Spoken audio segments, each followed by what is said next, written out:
Shalom sehat sempurna. Kembali lagi bersama program Janji Manis, bersama dengan Tuhan Yesus Kristus yang memberikan janji-janji kepastian kepada pemirsa dimanapun berada. Pada hari ini saya akan membawakan sebuah tema tentang persembahan apa di masa pandemi COVID-19 untuk kita persembahkan kepada Tuhan. Bersama dengan saya, Pendeta Esron Pandapotan Pangabean. Dan sebelum kita masuk dalam sesi pemaparan firman Tuhan yang dahsyat dan luar biasa, mari kita satu dalam doa. Bapa yang baik, Bapa yang kekal, kami datang di hadapan-Mu. Kami menyadari kami adalah manusia yang tidak mempunyai apa-apa, tapi kami datang kepada Tuhan yang memiliki segala sesuatu. Karena dari Engkaulah segala sesuatu yang ada, yang sudah ada, bahkan yang telah ada dan akan datang adalah daripada Engkau. Dan bersama dengan Tuhan Yesus Kristus yang menjadi penguasa tunggal hidup kami, kami rindu Tuhan untuk datang kepada Kristus. Bukan biasa-biasa, tapi terjadi hal yang luar biasa, yaitu kami mempersembahkan apa yang dilayakkan Tuhan dan perkenanan kepada Tuhan. Terima kasih Bapa di surga. Kami semua yakin terberkati, yang menyampaikan dan mendengarkan. Tanpa terkecuali kami semua mendapatkan lawatan Tuhan. Di dalam nama Tuhan Yesus Kristus yang penuh kuasa, kami telah berdoa dan mengucap syukur. Haleluya, haleluya. Puji nama Tuhan. Shalom semua yang ada di seluruh Indonesia, bahkan seantero dunia ini. Karena Injil keselamatan itu harus sampai ke ujung-ujung bumi melalui program Janji Manis. Hari ini kita mau belajar di mana dikatakan bahwa masa-masa akhir zaman akan terjadi masa-masa sukar. Orang akan semakin tawar hati, orang akan semakin juga kasih berkurang. Tapi hari ini kepada saya dan saudara Tuhan perintahkan melalui amanat yang agung. Mari kita buka kebenaran firman Tuhan di dalam Injil Markus pasal 16 ayat 15. Dikatakan oleh Yesus, "Pergilah ke seluruh dunia, beritakan Injil kepada segala makhluk." Beritakan Injil kepada segala makhluk.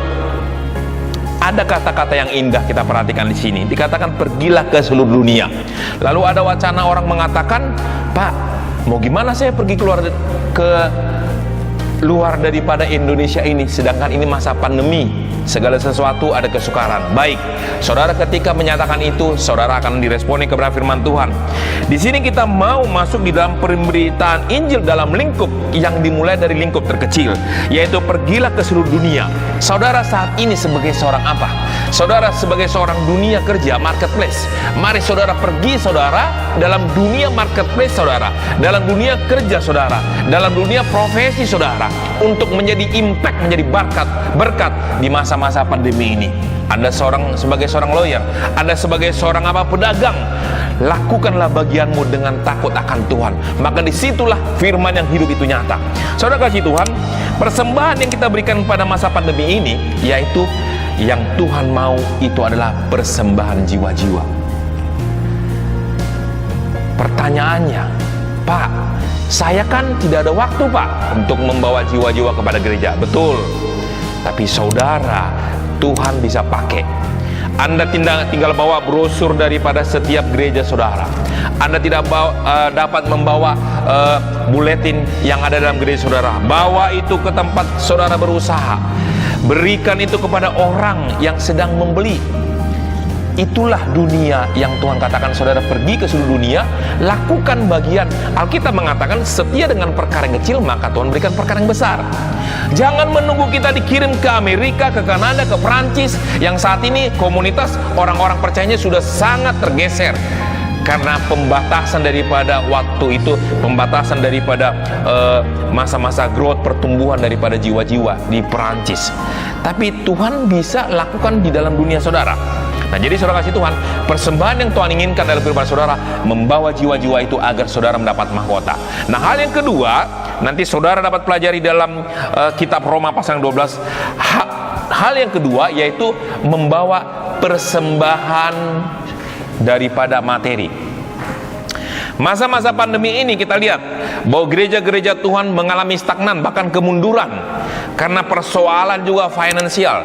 Tetapi Tuhan mau ajak saya dan saudara sebagai orang percaya melalui program Janji Manis ini, melalui medsos, melalui daripada WhatsApp, apapun yang ada, dunia digitalisasi yang terjadi dalam dunia yang mengglobalisasi ini, kita diajak juga supaya kita ambil bagian di dalam mempersembahkan materi. Kenapa persembahan materi hal kedua ini penting?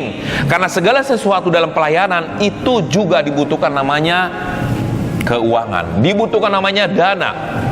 Dana bukan menjadi yang prioritas, tapi melalui dana juga segala sesuatu itu dapat berjalan.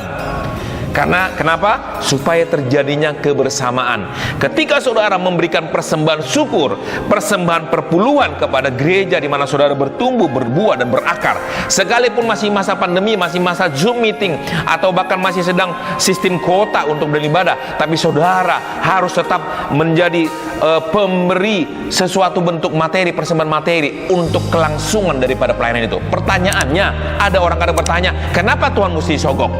Itu bukan pertanyaan. Tuhan tidak tanya daripada persembahan kecil atau besar, tapi Tuhan mau lihat ketaatan kita. Tuhan tidak pantas sudah sogok karena langit dan bumi adalah milik Dia, tapi Tuhan ingin ketaatan saudara. Ketika saya sebagai hamba Tuhan memberikan ucapan syukur, memberikan persembahan, memberikan perpuluhan, sesungguhnya saya tidak sedang memberikan kepada gembala, tidak memberikan kepada ketua sinode, tapi saya memberikan sebagai rasa syukur ketaatan saya kepada Kristus. Bukan Tuhan minta segala-galanya, tidak. Tuhan hanya minta ketaatan. Ketaatan dipraktekkan, dikontekstualkan dalam sebuah wujud persembahan materi. Jadi keuangan saudara adalah bagian persembahan saudara. Nah, hal yang ketiga, saudara kasih Tuhan, mengenai persembahan apa yang kita bawa pada masa pandemi COVID-19 ini, yaitu persembahan tubuh.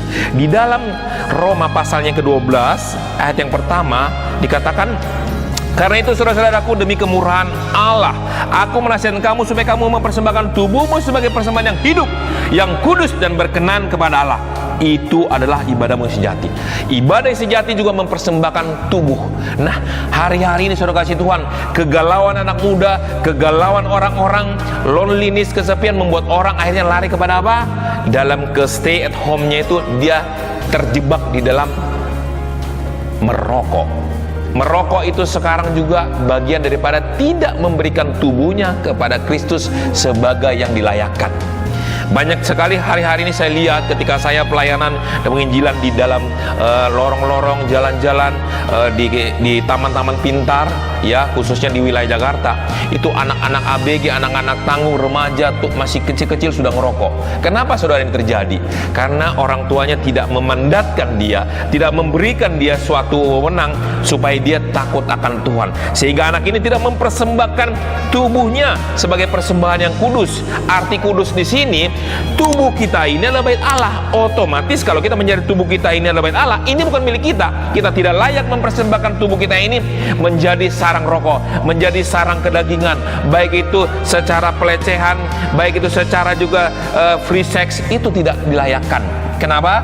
Karena Tuhan rindu untuk di masa COVID-19 ini, Dia lebih lagi untuk tubuh kita ini kita persembahkan kepada Kristus. Oleh karena itu, melalui tema persembahan apa ini kita berikan pada masa pandemi COVID-19 ini, Tuhan berharap 3 hal itu, yaitu membawa jiwa-jiwa kepada Kristus.